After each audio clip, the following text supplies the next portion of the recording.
All right, on today's episode, we welcome on a special guest. This is Expand Your Brand, episode 2. We bring on it's my cousin, and it is Albert Dinwoodie. He's part owner or co-owner with his wife Jen of Good Friends Veterinarians, and Albert's here to join us to talk some golf and hang out with us today, and we appreciate Albert being on the show too. Albert also coaches Westerly Wrestling as well too. Yep. So Albert, welcome to the show. Thanks for having me, guys.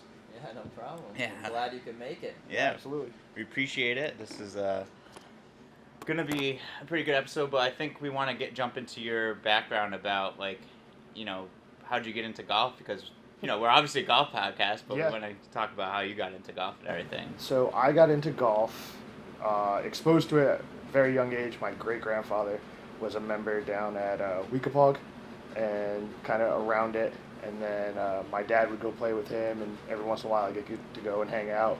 And picked up my first set of clubs probably around 13 or 14, just started kind of hacking away. And then when we got into high school, joined the golf team for a couple of years, and really fell in love with it at that point. It was awesome having coaching every day and just getting better there.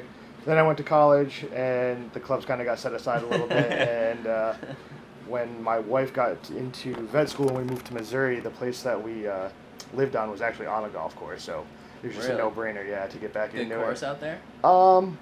It was a nice little course. The apartment complex happened to build a golf course right there. It was called the Links. Oh, that's awesome. And so it was nothing fancy, but you could walk out your back door and hop on the hole if you lived there and just kind of walk around and play. So it was awesome. It was good. And then when we moved back home, my dad plays a lot of golf.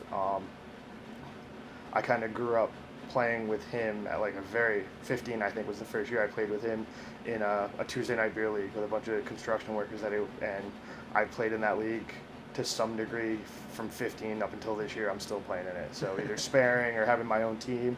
I think you played with me a couple years in it. And, it was just, right now golf for me is just a good way to spend time with my dad and friends. And, it's an easy, hey, let's go play golf and hang out for a few hours. So Yeah.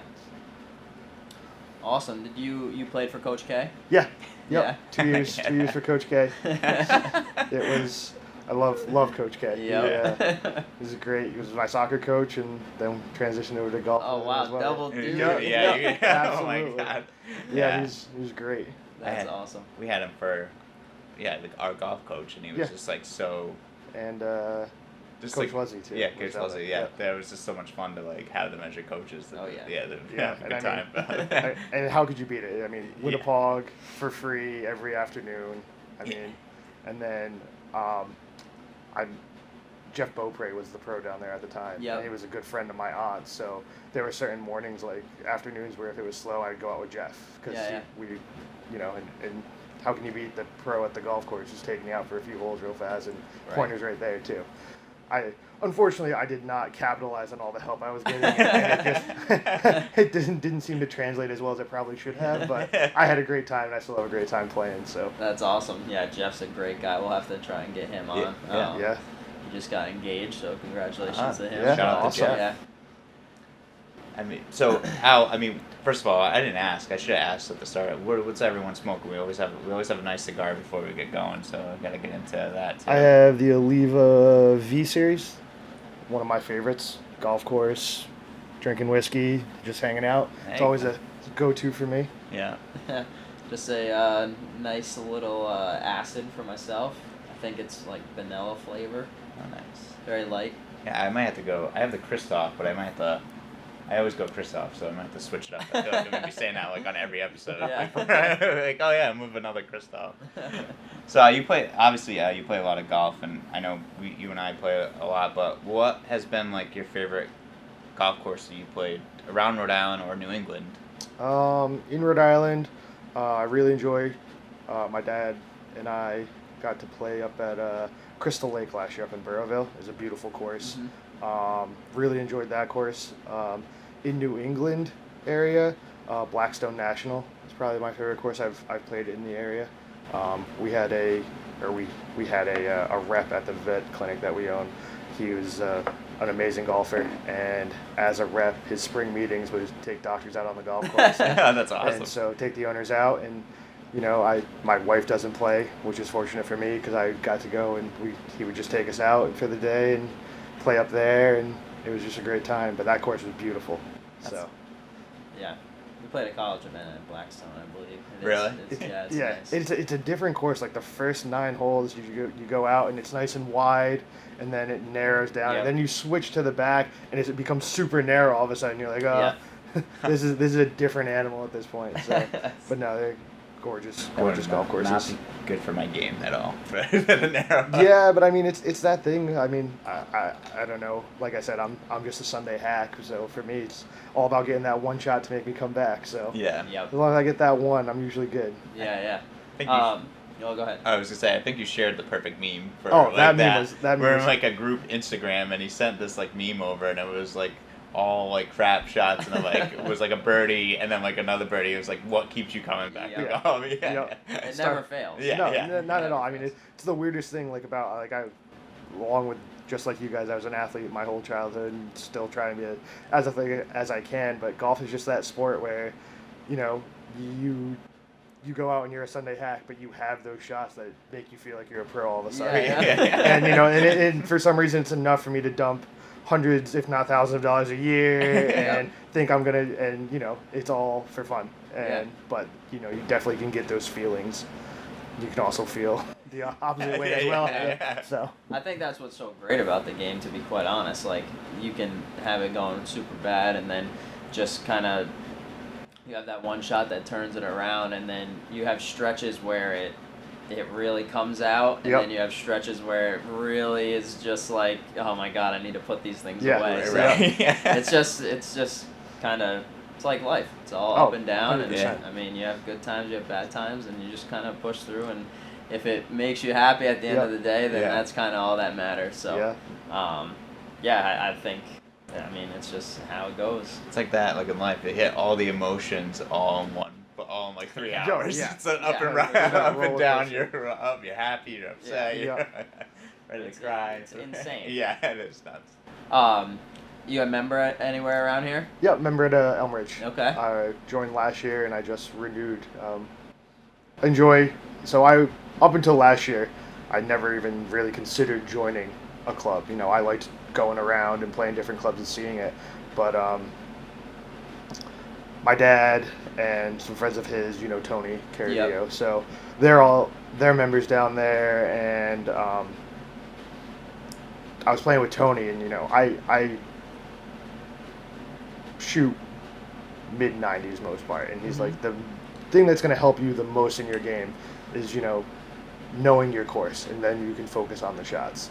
And so last year I joined down there, and he was 100% right.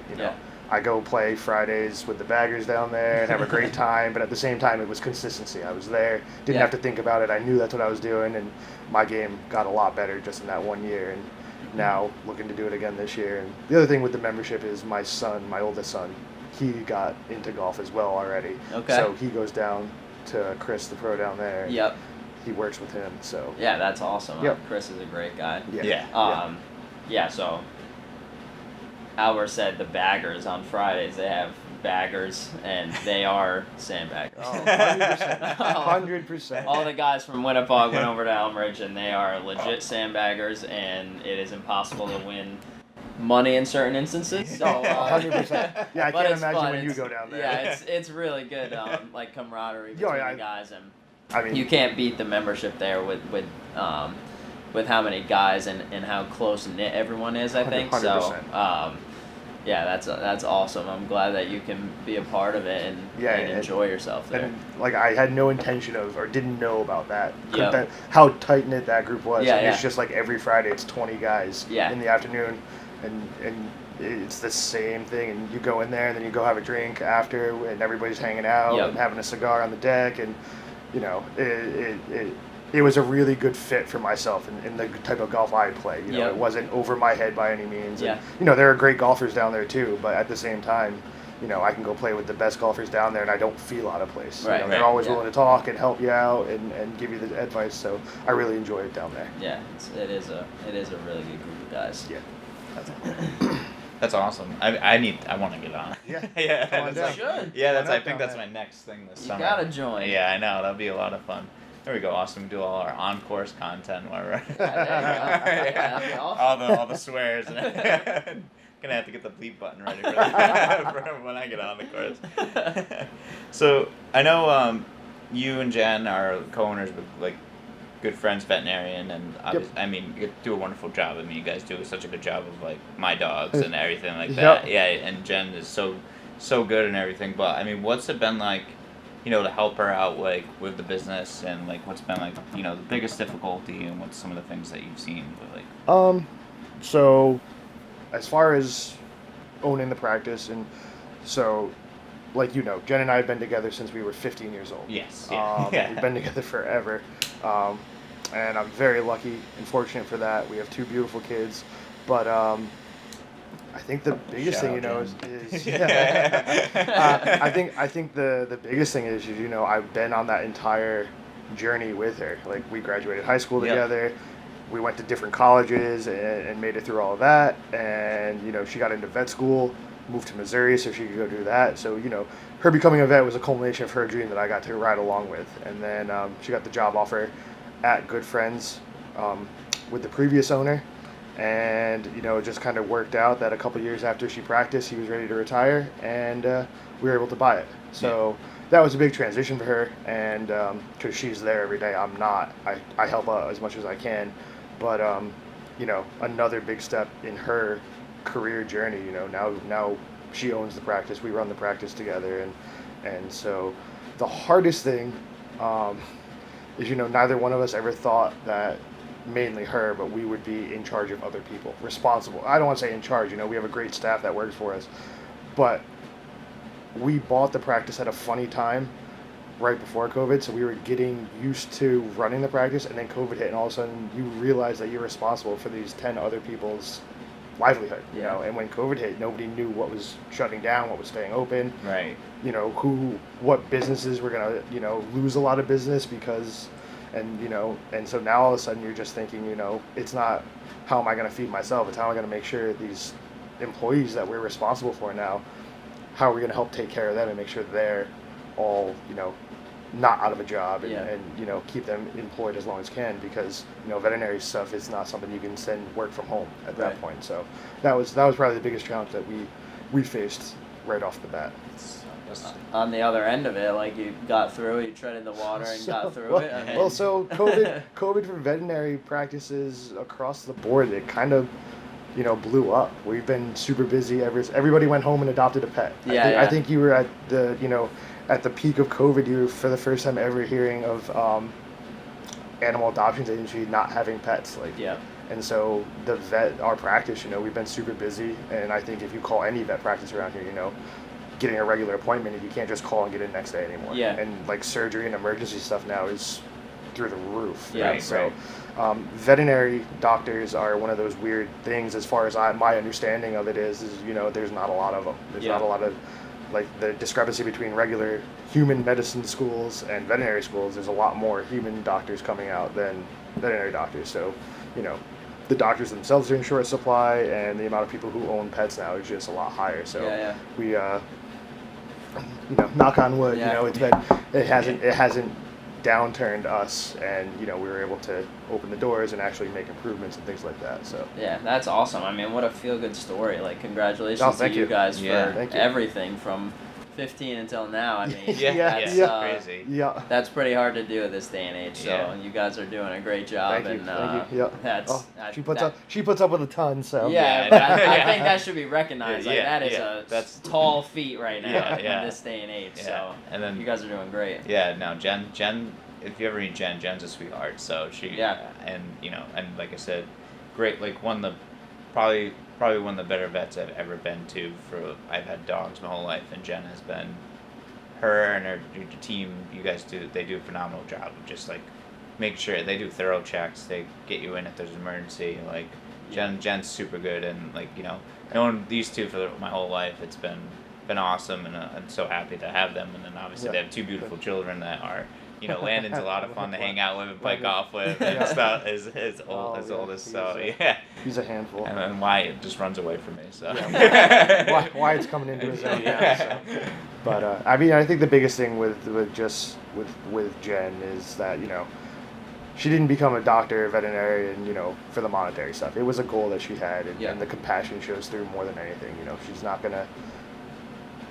She's not a doctor who, money, financials means that lack of financials for a customer means the dog's going to get put down because they can't take care of it. Yeah. Typically, the clinic and Jen will go above and beyond to find a way to make sure the dog gets the right surgery and is taken care of, even if it means that the owner surrenders a pet to the clinic, and whatever she has to do to get the dog surgically repaired if that's necessary, or seen, whatever, and then going back out above and beyond again to get the dog placed in the right home where it can be taken care of. So no, her compassion definitely shows through in what she does. 100%. Yeah, that's awesome. She does a great job. Anyone with pets, I will be sure to send them your way. Oh, yeah, for sure. Seriously, yeah. So when you play a lot of golf out, obviously I know you like to smoke cigars, and Yes, sir. we like to have some good times on the golf courses, a lot of fun. We might have to get Albert on our on golf content with us, because it'd be pretty interesting to have us all together. But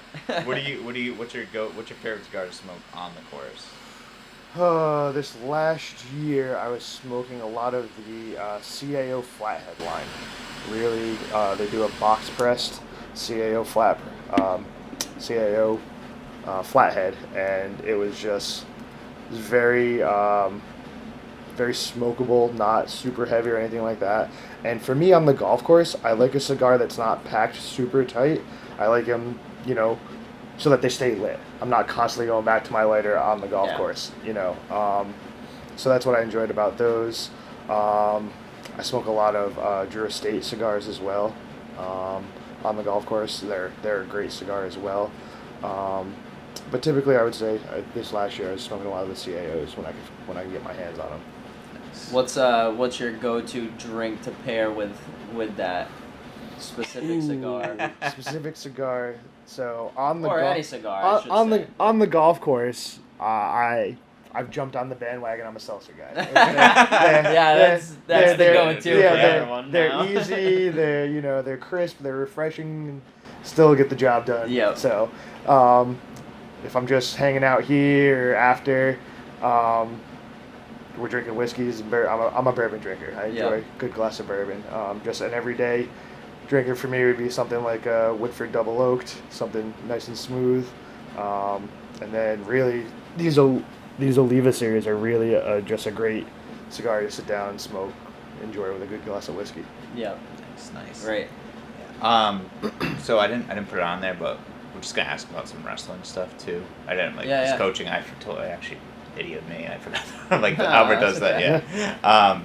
So also too, besides golfing and being with a veterinarian service, you coach wrestling. I do. And you've wrestled your whole life. What's been the coaching experience like for yourself? My coaching experience, for me, coaching, I kind of fell into it just because I had great coaches growing up. Like you mentioned, Coach K, he's a great influence. As far as influences for me, I have my dad, I have my grandfather. Great guys that I look up to. And then for me, I immediately go to my coaches. Coach K, great guy. And then my two wrestling coaches growing up, Al Gatron and Jared Kuhn. I mean, they put me on a path, not just in sports, but in life, Wrestling, and for me, wrestling teaches a lot of lessons, and I don't want to downplay any other sport, but wrestling for me teaches a lot of lessons that other sport there's aspects of wrestling that you're going to gain so much life down the road, life experience, and just knowing to work hard and what you can succeed, and because of wrestling with the weight classes and everything else, it's not just being good at the sport, it's being dedicated enough to yourself and to what you want to achieve that you maintain a weight class, you suffer through the diets and still practice and grind, and so coaching, wrestling the sport, gave me those ideals that I try and live my life by, and I went into coaching because I thought it's a lesson everybody, and if I can pass it to somebody else, then that's what I want to do. Yeah, that's awesome. I think that's like the greatest aspect of coaching. I feel like Yeah, Yeah. 100%. being able to teach through your own experience Yep. and giving back to the kids that either looked up to you or have no idea who you are, but after you get close to them, being able to share Yeah. the experiences, I think is that's awesome to hear. I love And- that. Yeah. And like I love the guys on my team, on every team I've coached. You know, it might not always seem like it because you're a coach and you're trying to make them better, and in order to do that, you kind of got to seem like a jerk every once in Yeah. a while. Yeah. But you know, every kid on my team, whether they're an experienced wrestler or they're brand new, you know, we have. It's an individual sport in a lot of senses. So we sit down with our guys, or try to sit down with our guys, and make individual goals. Like, it's a hard sport in the fact that we don't have drills. Mhm. You're going to wrestle, and that's the only way you're going to get better. Yeah. So you're going to get bumps, you're going to get bruises, you're going to have to learn to fall the right way, as I say, I try to say. And, you know, so our first year guys who've never done it before, like, listen, you're going to get thrown on your head. It's going to happen. Yeah. you learn to deal with it, you pick yourself back up, and you know, so we try and set realistic goals because there's such a grind in this sport that, you know, for some kids, just not getting pinned is the first goal that they need. Or Yeah. for other guys, you know, it's set your goals high enough where you can work toward them and achieve them, but not too high where they're unachievable. Yeah. So, you know, we do a lot of that sort of internal and mindset stuff just to keep them where they're not burned out by the end of the season. How hard is it to cut weight for weigh-in before a match? Like I can't even Yeah. I can't even imagine it. Like I don't know how.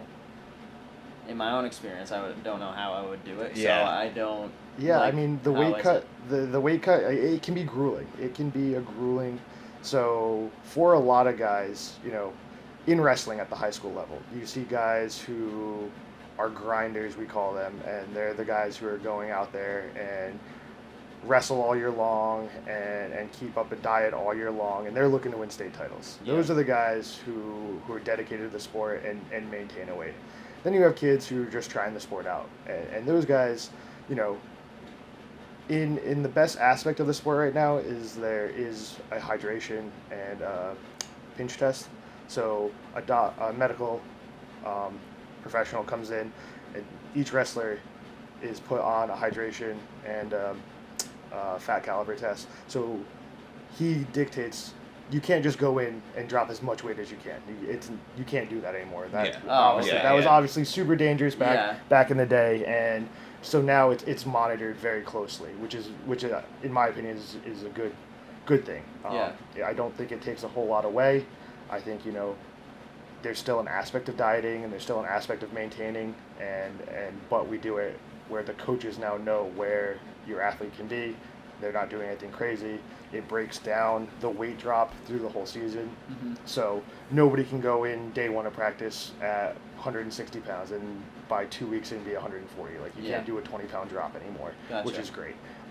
But, you know, when you're a wrestler, that last 3 pounds that you need, that's always the hardest. That last Yeah. 3, and so it's grueling for anybody. And, you know, our practice, like I said before, is wrestling. That's what we do. As hard as we can for at least an hour every of our practice is live wrestling, at least an hour. Yep. And it's a grind. So then to have to do that, and, you know, I have kids on the team that go through 4 or 5 t-shirts and a couple long sleeve shirts, just that much sweat is pouring off. If we have a match the next day, to know you have to go home now and you don't get to replenish yourself fully the way you want to because you have to, you know, maintain where you are or possibly drop half a pound or whatever, you know, that's a mindset game. That's where Yeah. you need to be strong mentally and be able to overcome whatever urges you have. And you know, when I was wrestling, I had urges that I wasn't able to. There were definitely days where I went home and said, screw it. Yeah. And then there were days where it didn't happen. So it's all a roller coaster ride, but that weight cut is worse than anything else. Just the mental. You go home and you play with, you know, it plays with you because you go home to your family who's living their normal life, Yeah. and then you're sitting there and you're like, wow, maybe I can have half a glass of water and some Right. broccoli. So Yeah. it's definitely a little bit different, but no, it's probably, in my opinion, it's the hardest part of the sport, and it's what separates successful wrestlers in a lot of senses to unsuccessful ones. Yeah. So when you were wrestling, there wasn't the limitation, right? So what was the, I guess, what was the most weight you had to drop in before a match? It was, I mean, it was probably like a... So I was, in high school, I was a pudgy kid. So I would go probably into the wrestling room 165, 170 pounds. And by the time I was wrestling competitively for the high school season, I was 140, 145. Jesus. But Oh my God. I never, I don't think I ever like crash dieted. I think Yeah. it was like the nature of practice took a lot of it off. Like I said, I had weight to lose anyway. Yeah. So it comes off, and then again that last 3 to 5 pounds is always the Gotcha. hardest anyway. So I don't think I ever crashed or anything like that. But I was definitely making weight cuts. Yeah. But I don't think I did it in a dangerous way either. It was just nature of the sport is you're gonna work hard, and as long as unlike other sports who are also dropping weight through their practices. The only difference is we step on the scale at the end of ours and we know Right. exactly what we do. So Yeah, we exactly. track it. Yeah. Whereas, like I get some parents, and that's a big concern for parents because they're unfamiliar with the sport. Yeah.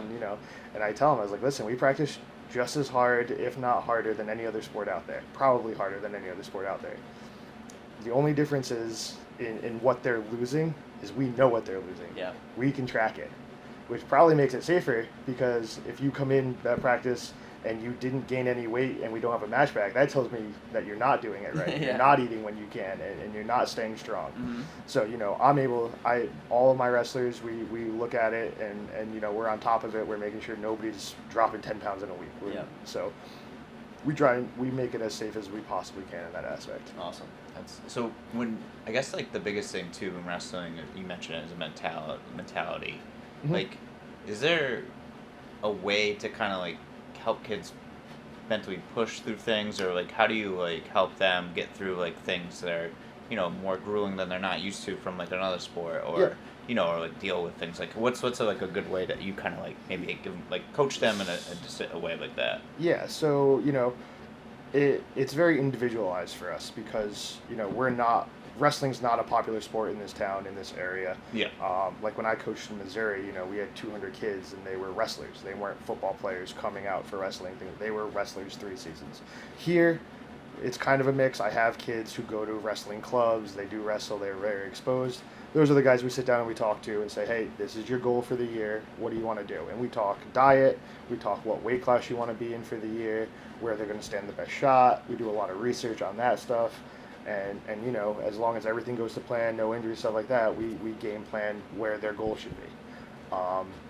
Like I said before, new guys, because you need that mentality, and for new guys who aren't winning, Mm-hmm. they can get so down on themselves because they are working hard in practice that we have to kind of take a step back a lot of times with new guys and say, hey, we'll go back to our scorebook and say, this is your first match. Your first match lasted 20 seconds, you got put to your back and pinned. This is your most recent match. You went all 3 periods and you lost by 5 points. In my head, that's a gigantic improvement. Yeah. You didn't win anything, but you've improved from only lasting 20 seconds against a wrestler to now you're staying the entire 6 minutes on the mat, and your stamina's up. So we're always trying to point out the small things that equate to wins in the coach's eyes because we know that they're progressing the way they should. Yeah, I mean, and just like anything, I feel like small progress eventually becomes big successes. Yep, and it's hard on the West Julie team specifically. Everybody pretty much gets their shot at varsity. Mm-hmm. So in wrestling, the coach for the most part, doesn't dictate the varsity lineup. We do a wrestle off every week, and the best wrestler that week gets the varsity spot. Problem in West Julie is, and not that it's a problem, it's the way it's always been, is that we can't fill a lineup. We don't get enough kids out. So most of these kids most of these first-year wrestlers aren't having to fight for a varsity spot and get better and are truly varsity ready when they're like juniors. Mm-hmm. I'm throwing freshmen who have never wrestled before into a varsity lineup, and they're going out and getting their butts kicked. Yeah. And it's the nature of the beast here. Yeah. So we really have to make sure that because when we go to our freshman tournament, and all my freshmen go out there and they have a great day, we're like, yeah, it's because you got your butt kicked by varsity level kids all year long. Now you're coming out here and you're wrestling the kids who you should have wrestled all year long, but couldn't because I needed you in varsity, Yeah. and this is where you're competing. These are the kids that you're supposed to be beating, and Yeah. you're perfectly on track. It's just, a matter of getting them to that point where they see it as well. They need to turn that corner in their own head, and unfortunately, the best way for them to see that is getting their hand raised. Yeah. It's just we need to get them to that point and keep them before they quit. Right. Yeah. Just Like, throw them that's- in the fire. Yeah, Yeah, that's exactly. pretty much That's what we do. They'll come out somehow. Yeah, and exactly. They'll either learn from it or they can put their tail between their legs. Yeah, But yeah. And when we come out, when we start the season, all the new guys, we are very upfront with them. We tell them it's probably the hardest thing that you've ever tried to do. Wrestling attracts not just athletes for some reason. It attracts all types. Yeah. So I have kids who never played sports before, so have no idea of an organized practice, have no idea of the time and effort that it's like. And I specifically make my high school practices start by 8 a.m. So on a Saturday practice, I make sure those kids have to wake up early. They have to get into that routine, and they hate it, but it's the best thing for them. Yeah. And like, I tell them at the beginning, I don't ever want to hear from your parents while you're not here. Yeah. You're almost adults. You talk to me. We have an app that the sports uses, and I should not be getting a message from your mom why you're not going to be at practice. Yeah. You need to be able to tell me things like that, and just hold them accountable. Yeah. And we sit them down at the beginning and say, hey, this is going to be the hardest thing you've possibly done. Give me 2 months. Yeah. If in 2 months you truly feel this isn't for you, fine. But give me the time I need to make you to a point where you should be able to compete. Yeah. And then we'll make that decision. Don't Yeah. just quit because it's hard. Yeah. So. I feel like as coaches, like Yeah. you're not just coaching the sport. Like you're coaching life lessons. 100%. that Oh yeah. 100%. They're going to carry with you, just like all of our coaches have done that as well. Like Mhm. that's the like the most gratifying thing to be able to see a former player 5 years down the road, they're Yeah. graduating college or Yeah. Oh, yeah. in college, whatever the case may be, and they're doing great things. Like, what's your coaching or as a student athlete? What's your favorite memory through the sport? I would say my favorite memory is actually very recent. So when I moved home from Missouri, I started at the middle school. I was a middle school wrestling coach with a friend of mine, and had this little kid come out on the team. He was about this tall and very round. And I ended up coaching him. As I transitioned to the high school, he was also. So I got to coach him Okay. from 6th grade to his senior year. Awesome. Oh, that's And awesome. he went from a kid who had no idea. He came out on the wrestling team and said, "Okay, this is what they do on TV." Yeah. That was his thought of wrestling as day one 6th grade. And I was like, He's like, so where does the chair come into Yeah, play? exactly, like, who- exactly. yeah. And I was like, buddy, you're in for a real big surprise when I tell you this is amateur wrestling, not professional wrestling. But That's great. but the kid was what we refer to in the wrestling room as a dog. He was just there to work and grind. And through the nature of his own mentality, a very strong mentality, wasn't a kid that was going to quit, even though he was short and round and was wrestling, against kids in the weight class because he was bigger. Kids were tall and skinny and just wrapping him up. Yeah. But he was there to work, and he tried his hardest, and was always at practice. He had a very good mom that made sure he did what he had to do. And by the time he was a senior, he was in a very competitive weight class and made a lot of good moves and made it all the way to the state finals. Really? Wow, that's Yeah. awesome. Wow. So, That is awesome. Yeah. I mean, as a coach, you couldn't ask. And now he is a volunteer assistant on my team. He volunteers at the youth club that I also coach with. So he's now giving back as well. That's awesome. And he's in town. He's doing good things, going to school.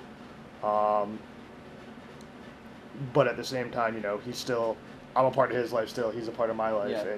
and now he coaches my son on the youth program, and Yeah. and now I'm helping him develop his coaching, right? Yeah, yeah. Because he came up to me when he first started coaching. He's like, "How do you do this?" I was like, "What do you mean?"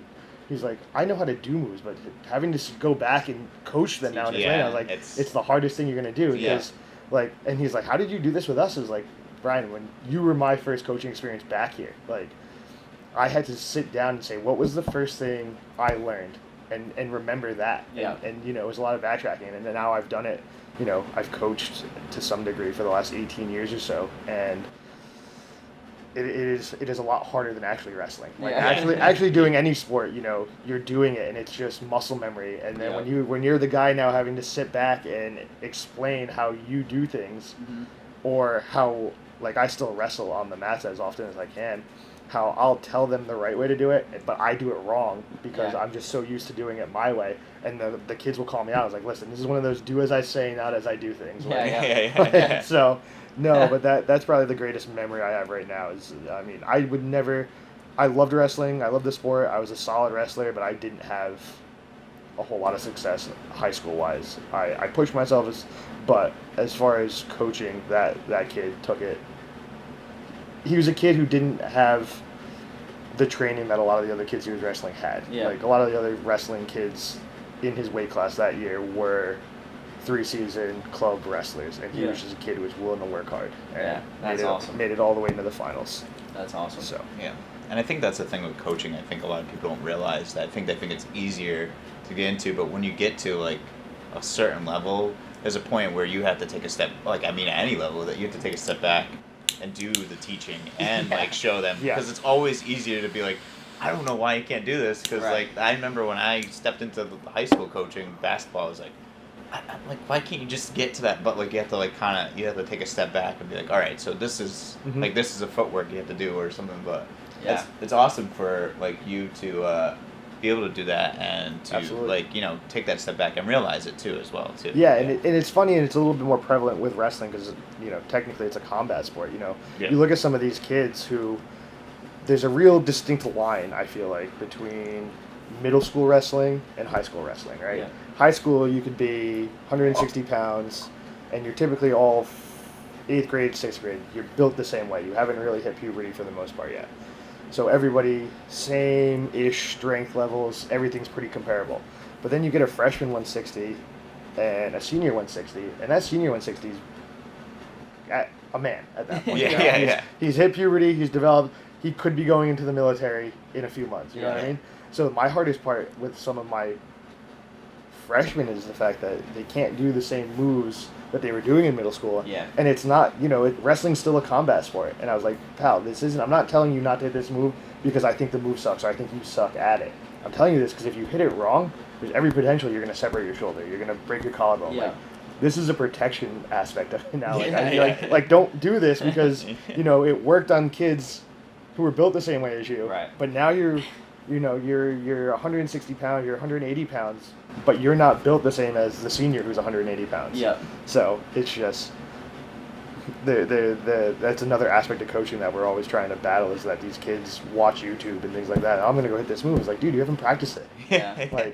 Like my biggest gripe with my biggest thing with my athletes is just like they watch Jordan Burroughs and all these high-level wrestlers, Olympic wrestlers, and they're like, okay, and then they'll come to practice and they'll hit the move once, and they're like, oh, it's ready to go. I was like, dude, these guys practice that move until they can't get it wrong. Yeah. You're practicing this move until you hit it once the right way, and then you're good to go, and I was like, just keep it simple for now. Yeah. Do what works, and then in practice, take your risks. Yeah. But don't go out on the mat and hit something that you've never attempted and watched in a video and get stuck. Right. So, because those guys also, their fundamentals are already mastered. 100%. So they're able to do advanced moves in it equates back to a better way. Why I should leave my driver in the bag. When I don't, you know what I mean? I love hitting that ball 280, 300 yards, but I can't do it with the same. Yeah. So I guess I should follow my own rules with that. Yeah. No, keep going at it. Practice makes perfect. Yeah. On that, but I think last question, and then we'll kind of jump into sports aspect of everything. I want to know, how's the season going? How you guys doing this year for wrestling? Season is fully underway. We are coming into our state tournaments. Again, small team.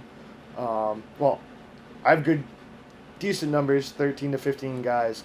Unfortunately, 7 or 8 of those guys are all the same size.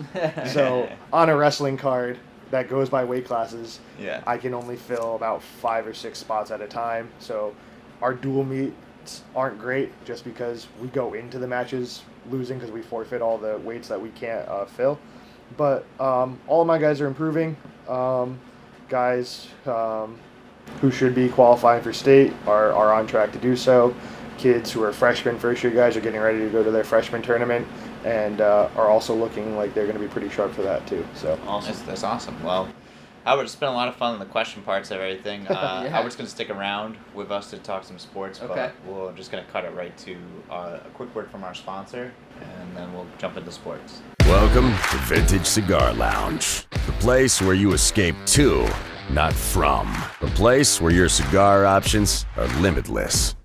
A place where friends come together and bond over the finest cigars and drinks. A place where your selected few can retreat to and enjoy premium cigars, great conversation, and your liquor of choice within the privacy of our private rooms. Looking for a place to escape to? Our doors are always open. Back to talk some sports. We just found out that the Bengals have advanced to play the Chiefs. Yeah, I mean, our predictions are staying on point, staying thank on God. point. Please, 49ers win tonight for my health only. I had a tough one on. I keep bringing it up New Year's Eve in Michigan, but I won't talk about it. But what are you guys' thoughts on the Chiefs Bengals matchup that's happening? whew, that Revenge from last. Yeah. Rematch from last year too. Yeah. Yep. I mean, in my opinion, I'd love to see Burrows and the Bengals come through it, but I don't know. Kansas City always seems like they're a machine right now, Yeah. and they Yeah. just have all the tools that they need. Yeah, I'm gonna stick with the Bengals. I think they're Yeah. they're way too hot of a team to.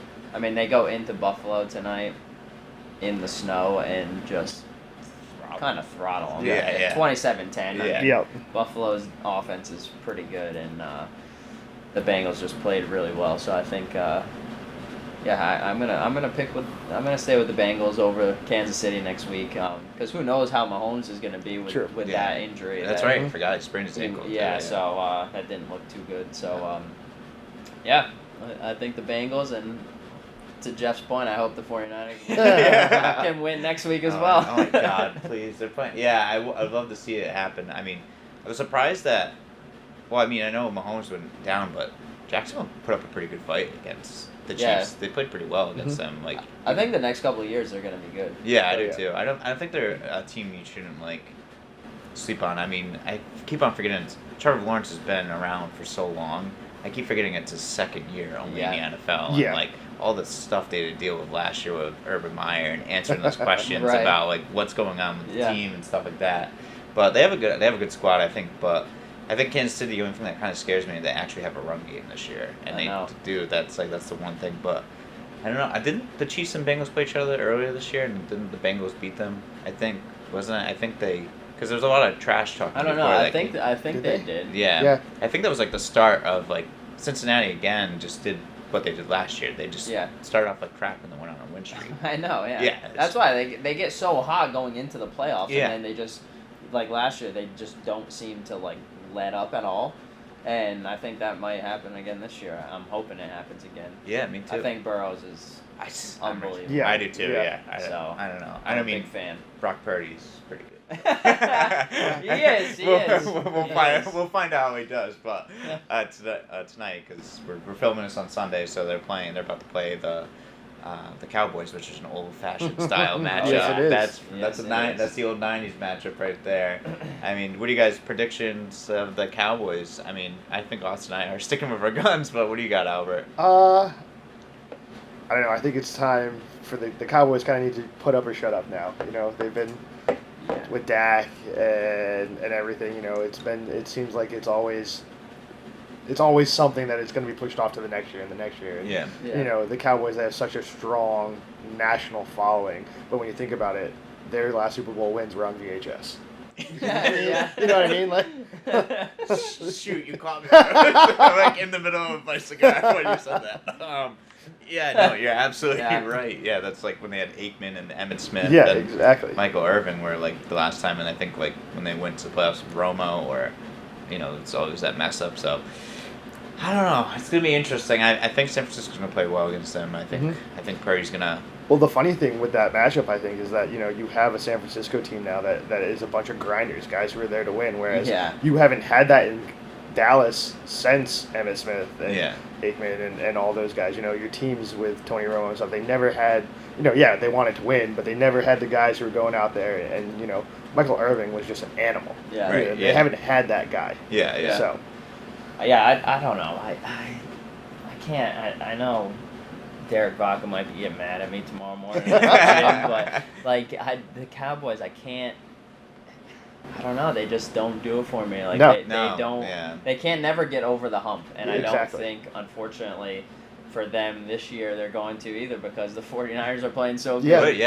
That I just they're running into a freight train, and it is time to kind of put up or shut up, but I don't see it happening this year, unfortunately. Yeah. No, I mean, now when you have San Francisco with the quarterback that they brought in now, and just they were reaching at straws when they brought him in, and it happened to work out, and now it's now unstoppable force now. Steady Eddie, calm as a cucumber. Exactly, he's like playing blind. You can't. I mean. He doesn't get shook though. That's the other thing too. Yeah, exactly. He had a pretty bad start in the first game. He was like overthrowing people, and then all of a sudden, like the second half, it was like lasers. Like the new quarter. Like who is this guy? I mean, but when you think about it, this is him maximizing the opportunity.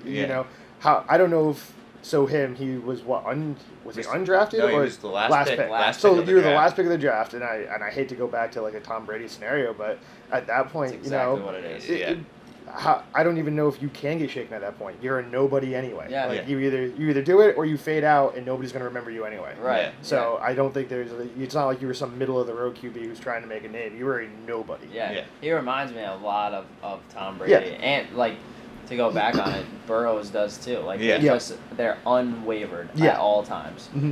Yeah. And they just do their job. Yeah, Burrow's a guy who throws an interception, and it's like he has a short-term memory. Yeah, he just goes back out there and will throw the same pass again, and doesn't matter. Yeah, 100%. Yeah, it's gonna be interesting. It'd be interesting to see next weekend if it is 49ers Eagles, because the Eagles kind of, I don't know if they were kind of pattering out, but then they kind of like picked up again. I mean, the Giants. Well, I don't know about the Giants either too. The Giants were kind of a weird team. Hurts was hurt, and then he comes back and like.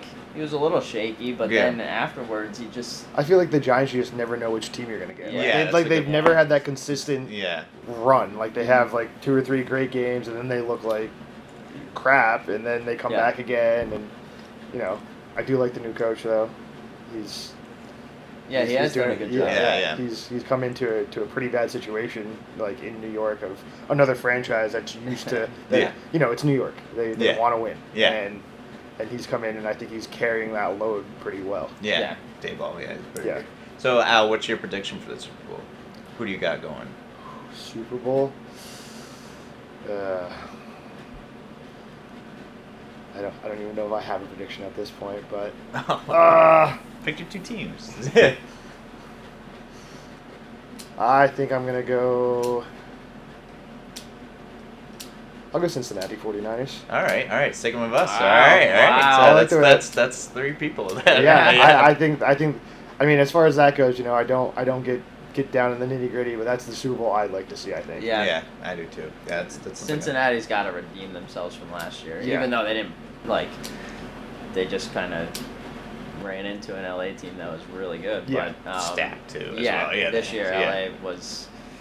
Nothing, and obviously filled with injuries, but to see Cincinnati be back and kind of after the start that they had, be in the situation that they are in again, I mean, I think it's a testament to the coach, to the team. Yeah, I mean, in general. I mean, you see it come back twice like that. You can't help but think the Patriots scenario where they're going to be able to keep a team together and just going to run forward for a while. Right.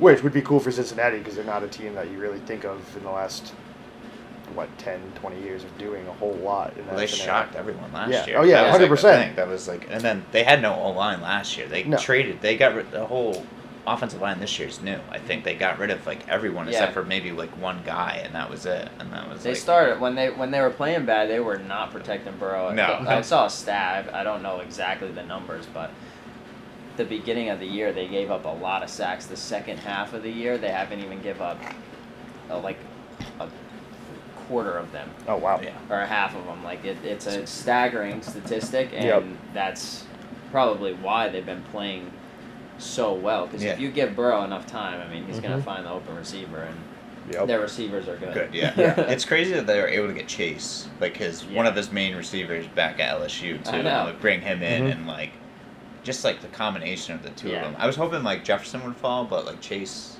went right with them, and then, like it's just that's like the smartest thing you could do though, is bring in like a teammate that he had a good chemistry with already. Yeah. They were on a championship team, so like they have a good connection already. And then T. Higgins from Clemson adds another factor to it with them. So you just hit the stride, like you stay in stride, going from college to the pros, and it's not too much of a gray area. Yeah. So it'll be interesting. So we got all of us are saying San Francisco versus the Bengals, and hopefully San Francisco can pull out the win tonight. Everyone thinks I try not to get too get nervous. Like no guaranteed wins anymore. I don't know if it's because Jim Harbaugh has kind of ruined me, or like anytime my team has made it to a finals or like get close to a finals, if they lose or something like that. So I got to be a pessimist in some sort of way to keep myself down. But let's hop into the next topic. Well, before that too, we're gonna do some gambling, but we gotta wait to get some lines out and stuff like that, and we'll get some like over unders eventually and start doing that stuff for you guys. But once the lines start coming out, I think when we get close to Super Bowl, we'll do some stuff, and like we said, we're gonna try to do some squares and stuff. Like we'll look to do that, and March Madness and stuff. But no lines on we can't get I don't think the lines out now already for Buffalo Bengals, but I don't know if that's out yet. But let's hop into golf. So LIV signed with the CW of all channels. So very interesting. I mean, what's your take on that? We'll start with you. I think it's definitely weird, that's where that's where they're going. But I think in my mind, they probably had no other options. They needed to get footing this year. I gotta imagine they lost a ton of money last year, not being able to be on TV. Right? They were on It was YouTube, it was all YouTube based, and as much as everybody has YouTube, knows YouTube, it's not TV. It's not just turn it on and it's in the background. So they probably took whatever they could get at this point, and that's what they're going to run with. I think it's a very weird network to partner up with. Like, I don't know. I think that it had to have been a last resort type thing, and they needed to partner with someone in order to make it relevant. I don't know. We were talking about it. Like, I feel like the Saudis are just throwing money at American sports like crazy with WWE. Yeah. I mean, this is an American sport, but with throwing their money at Messi and Ronaldo and stuff to go there as well. I mean, they have unlimited money. So it's crazy. They kind of can, but at the same time. And who knows? Maybe thinking on that line, they end up buying the CW. Exactly. Maybe they're just positioning to do something like that. And then rebrand it. Exactly. I think I think a while ago, CW had WWE on it, a while ago. Back in the day, like in the late 90s, I think they had it, and I think it was like UPN at the time or something like that. And I think the last time I watched CW, it was like I was watching Arrow or something on there. Some like show like that. So it's gonna be like that's not a channel I think of sports. I think it's more of like, teen shows. I think don't make fun of me. Arrow is a great show, but I think it's like one of those like type of things. Like that's not where I think of where I'm gonna go watch golf. And I didn't really watch LIV at all last year. I think I watched the first event. I think you and I texted about it on YouTube, and that was it. And then I kind of forgot it was there. And I know Joe went to the event up in Boston to go check it out, and he got a media pass. So like, it's a very interesting thing of how they're going to compete. And what do you think the PGA will ever budge though to kind of let those guys back, or do you think that's never going to happen either? I don't know. I think it's going to be a weird dynamic with them, with the two clashing at the majors. Yeah. I don't think they'll ever budge as far as they may let guys come back at some point, but I don't think that it's going to be. I don't know, it'd be interesting to see. In my opinion, I don't think it's going to be relevant. I think that to mark your legacy, you have to be on the PGA Tour in order to do that, and I don't think that that's ever going away. The record books on the LIV Tour are just starting. Yeah. And 20 years down the line, I don't think kids growing up are going to be saying, oh, I want to go on LIV and I want to break this record. Right. I think the PGA Tour is going to always be the king of it, but at the same time, I could be wrong. That's just my I opinion on think it. this, like, so last year they got their footing and got their exposure, and, you know, they made their waves. Yeah. Like, everybody, like, it's not, you know, something people don't know about. Like, Right. and people know about them because they were a headache for the PGA. And, Yeah. and, you know, they were very vocal. That's what they wanted to be. Yeah, That's yeah. how they were going to get their name out there. So I think now this year, next year, you know, because they bought a lot of players too, right? Like your other backup leagues type of stuff, like the USFL or whatever it is, and the XFL, you know, you don't know a lot of those players. Right. You Yeah. know players who are in Yeah. LIV now. So they have some branding, I would think, in that aspect. So I think the next couple of years is really going to be, you know, where they either they get their footing or they don't. But I Right. think Yeah. that they've taken the approach where we're going to buy these top names and Yeah. you know, people aren't going to forget about them. Right. Yeah. But they also need, I think LIV needs that their top names to be able to play in your majors and things like that. That way, you know, you have the chance for the LIV players to be winning majors and stuff like that. Yeah. And I think that'll be what they really need to you know, sustain themselves long term. Yeah, I think that is a huge dynamic. But I don't neglect the guys that went over there No. to, as from a business standpoint. I mean, they were making plenty of money. Yeah, Oh, right? true, yeah, 100%. But from a business standpoint, and to provide for your family and create generational More wealth, money. Yeah. like, Yeah. I mean, I probably would have done the same thing Yeah. if it was offered to me. But I also feel like I would want to play the game for records. Right. Like Sure. that's Yeah. what drives you. And Yeah. Going to play a 3-round tournament is like, Yeah. Yeah. Well, you don't have the Masters. Like, you can't play in the Masters, right? They're not allowed in. No, they are. No, Oh, they are allowed. Yeah, I they didn't know. made it- yeah. Oh, I did not know that. Yeah, All right. that's why. So I understand it, but then how are those guys in the final round of a Masters or the final round after playing 3-round tournaments?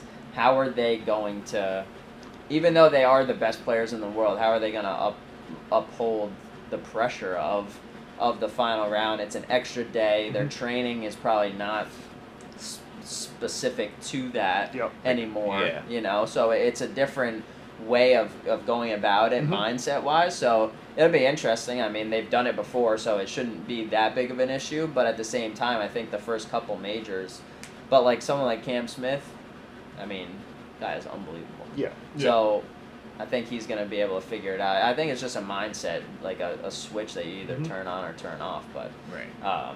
I think the other thing too is that the PGA and the organizations who run, you know, your Masters and all, they have to be looking to capitalize on the controversy between, you know, Yeah. Oh my God, yeah. Rory being super vocal Yeah. about against it, and Justin Thomas saying all the stuff that he did last Yeah. year. You know, you have to want to see that, right? Yeah. So now you build up the Masters and everything. Now you build it up to a point where it's not just golf. Yeah. Now it's a rivalry game, Yeah. and you have all the shit talking, kind of taken to another level Sure. that you've never really had in golf. Yeah.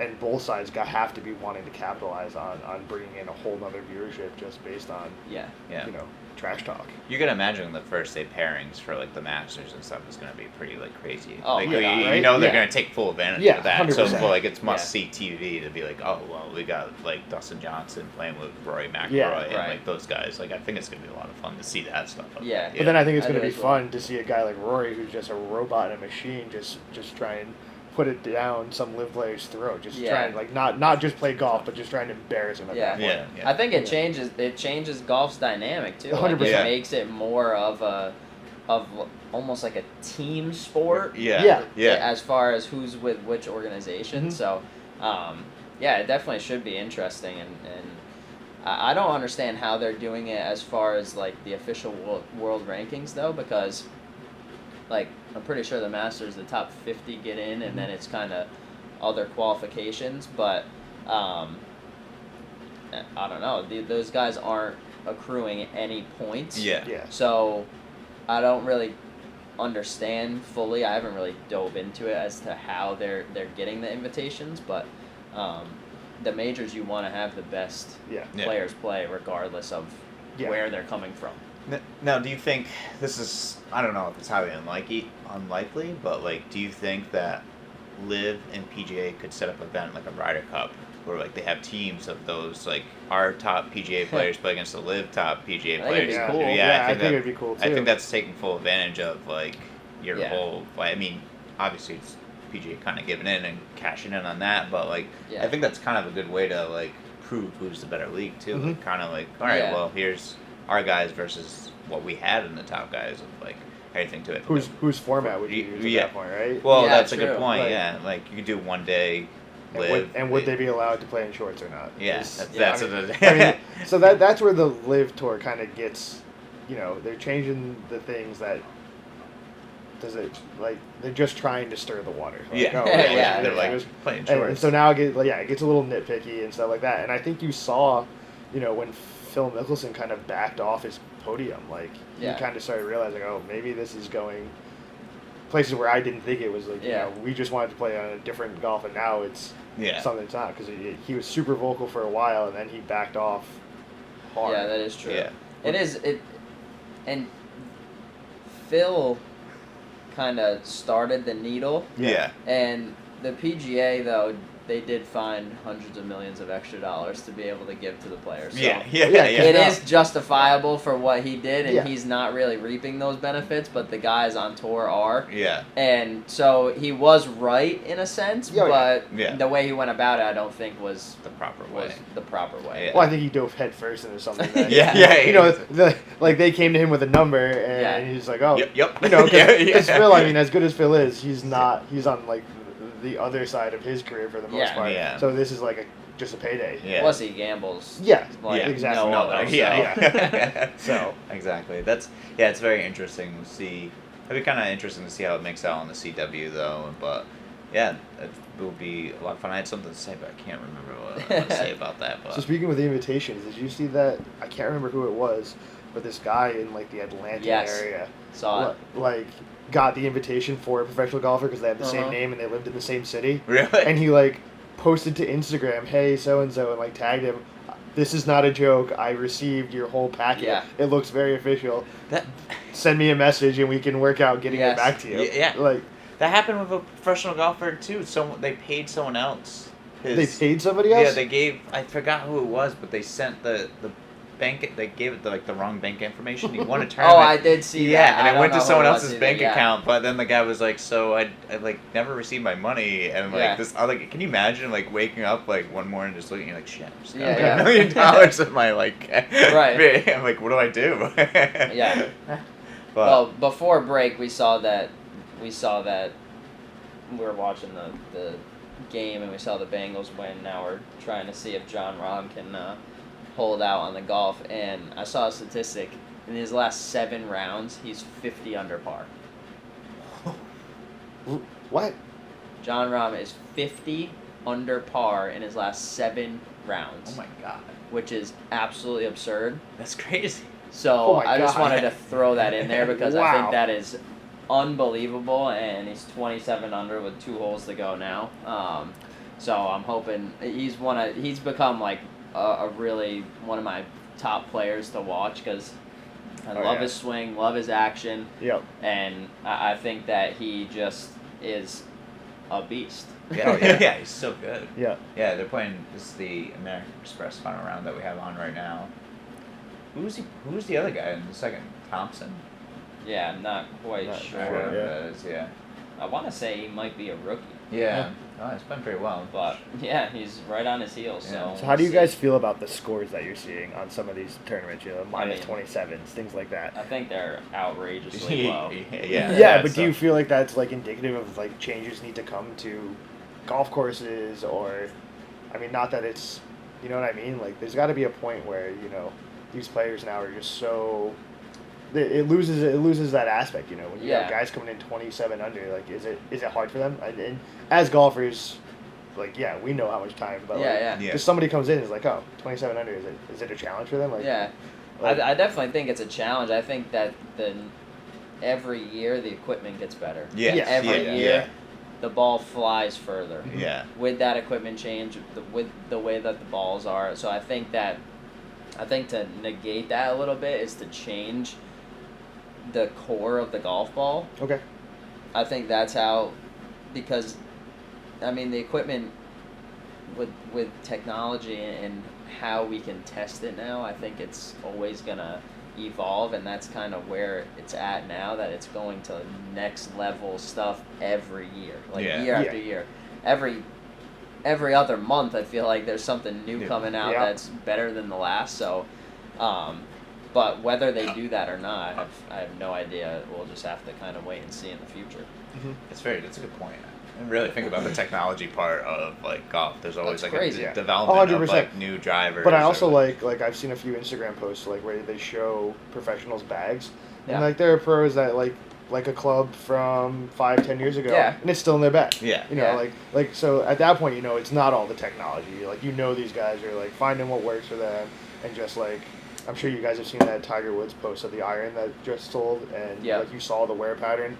The wear pattern on it was the golf ball. Like, hit the exact same spot every time. Just, you know, guy professional. That's the only way you can put it. You know. Yeah. Just that's his job, and there's a reason he's the best that's probably ever played. Yeah, exactly. Like someone saw the wear pattern on my driver. It's like to the front. It looked like someone set off a firework on it.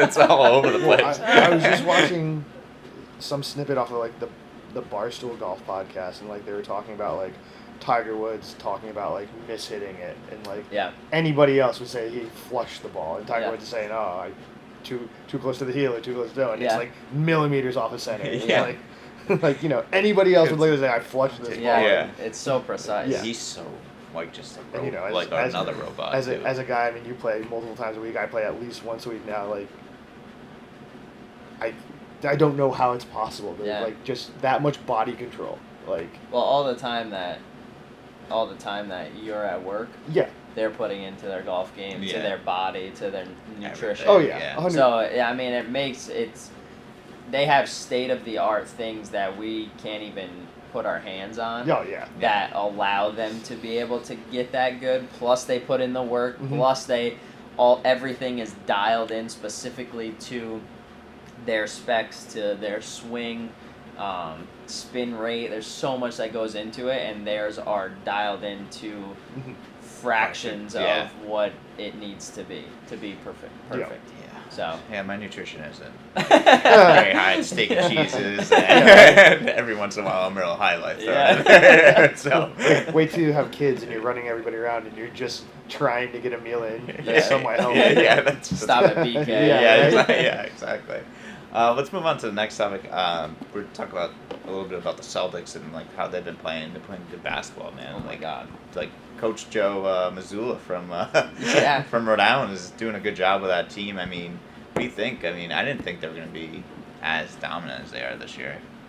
No, I think going into the year with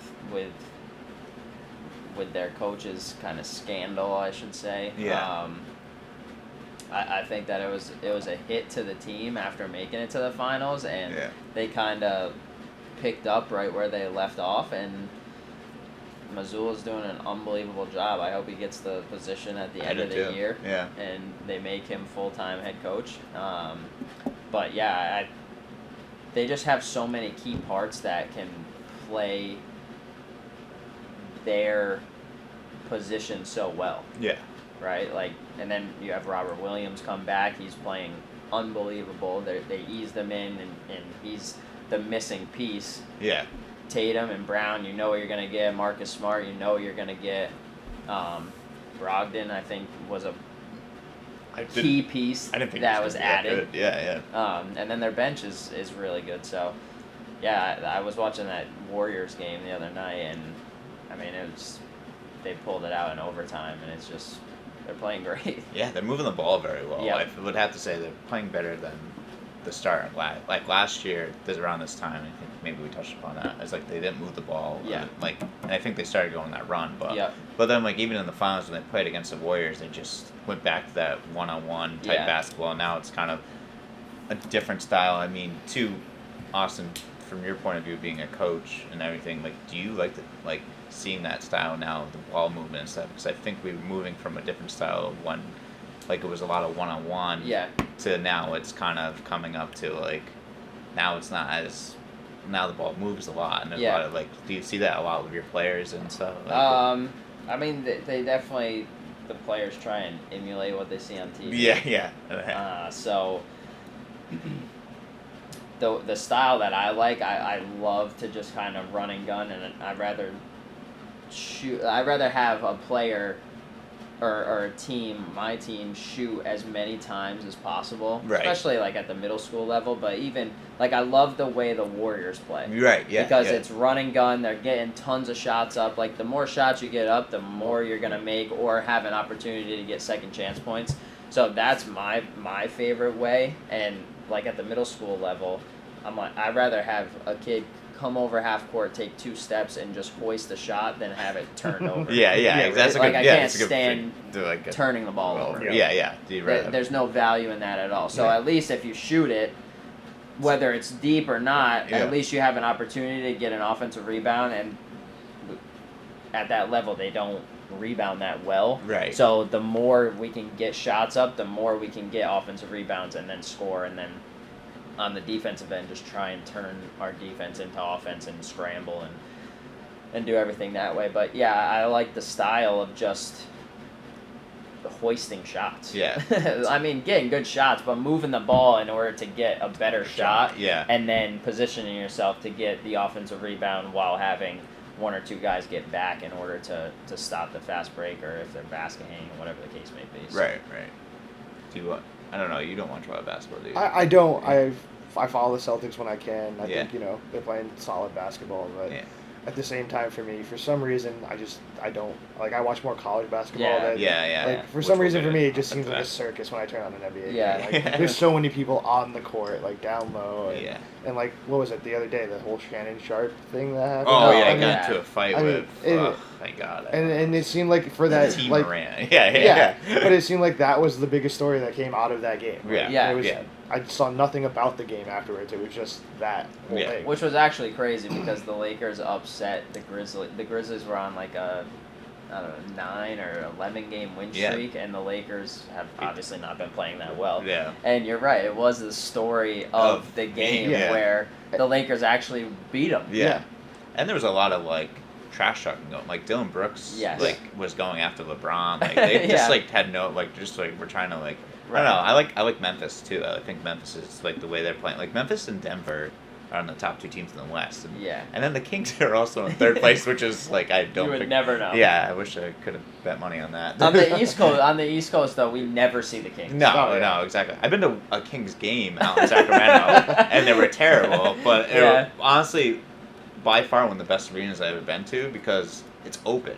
So you go get your food, and you can still see the game. Oh, so really? no matter what really? you do, and they have like it's just like wide open. So you just like go, and then they can like open it up a little bit. So there's like some like air coming in there and stuff. Yeah, so nice. it's like really, it's like a beautiful arena. Yeah. I don't know who came up with Light the Beam, but that was just like That's awesome. I texted my buddy who's like a Kings fan out in Sacramento, like Yeah. light the beam, bro, light the beam. But Hey, $10 for a nosebleed seat. Yeah. Just go down courtside because there's no one there. Yeah. No, I that's don't- just like when we lived in Missouri. We used to go to Kansas City, and it was one of the best parks Yeah. I've ever been to see the Royals. And even at that point, so 2010-ish, you could still bring a cooler in. Really? Like it was like that low. Oh, key wow. stuff. That's It was That's awesome. awesome. Yeah. Yeah, that was like the Kings game was pretty much. I think it was like $20, and we were like sitting mid court, like down low, and I was like, "This is awesome." But in this day and age, you're on the East Coast and you're paying $20 for a beer at a Red Sox game. Like I take my son there, and he learned that if he puts his hand up, that somebody's gonna throw him something. And it was insane the amount of money because you can't be that guy either halfway through after he gets it. You're not gonna let him like give it back. I'm not gonna be the guy who gets on TV for being the dad who tells his kid to throw the peanuts back at the guy. Right. I'll never forget that his first baseball game just raised his hand for everything. Oh, I'll have my that. God. Yeah, I'll have that. That's awesome. like, That's part of the experience. Oh yeah, 100%. It's so worth it. But it's like, I had to take out a small personal loan to pay for like my son's eating at the game. But that's awesome. And then let's just jump into college basketball. I mean, you brought it up. We had both our local teams are playing.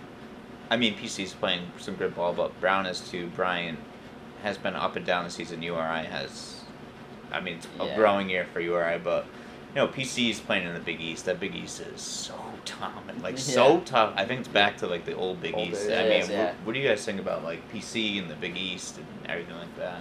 Well, you started off. Yeah, I think I think PC looks like they fit again. You know what I mean? Like they're not down and out. They're in the mix. Yeah. Good to see UConn also back. Yeah. In Yeah. the Big East.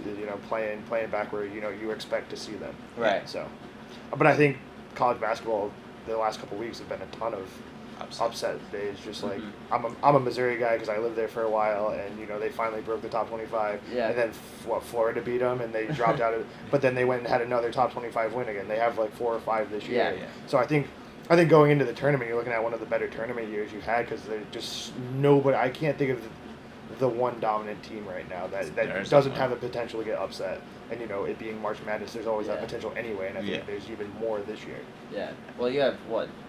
Duke and UNC, they're outside of the top 25. Yeah, right, Like, yeah, that yeah. is weird. Weird, yeah. But I think, I don't know, I'm a big Cooley fan. I think PC overachieves every year. Yeah.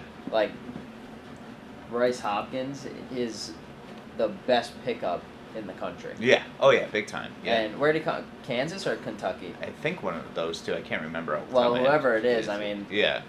they lost someone that would have helped them this Yeah. year for Yeah. sure. Yeah. Definitely. And I just think that PC they always, the beginning of the year I was like, oh man, this is gonna be a bad year for them. Yeah. And then they just go on a streak. Yeah. And then they cracked the top 25. They did have a bad loss, but I mean, in the Big East, that's a put up or shut up league. Yeah. Like they play very physical basketball, and you have to be able to withstand the blows from certain teams, and to hit on that, like UConn got to number 2 in the country and then lost 5 straight. Yeah. Yep. So Yeah. it's always a roller coaster ride in the Big East, and yeah, it's so much fun to watch how PC just does it year in and year out, and they don't necessarily have top recruits that come in.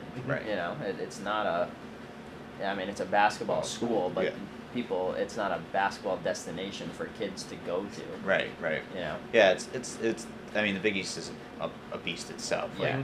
Like they beat up on each other. They all play very good basketball around the same time. Conference play is always a battle. There's always good fights.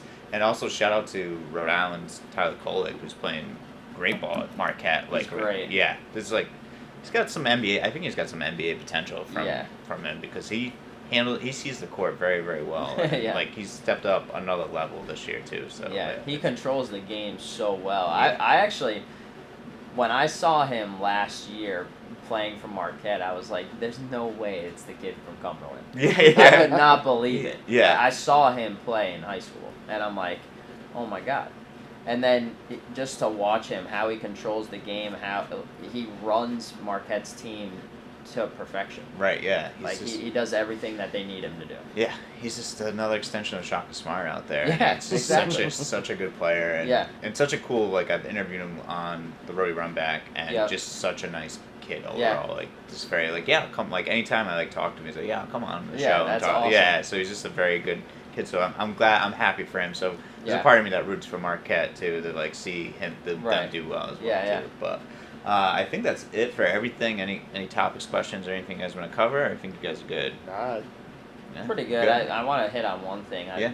I went to the URI game yesterday, and it's they're just the bad news bears right now. Yeah. Oh my God. I understand that it's Archie's first year, and it's not his players, and I think that he'll resurrect the program within the next couple of years. But just some of the I don't know, just watching it was kind of tough to watch yesterday. They're not having the best year, but I mean they can always turn around. And then Bryant tonight lost pretty bad. By UMass Lowell. Yeah. UMass Lowell's playing actually really good. They're 19-4. So. It's unbelievable that was not even a D1 team a couple years ago. It's crazy. Yeah.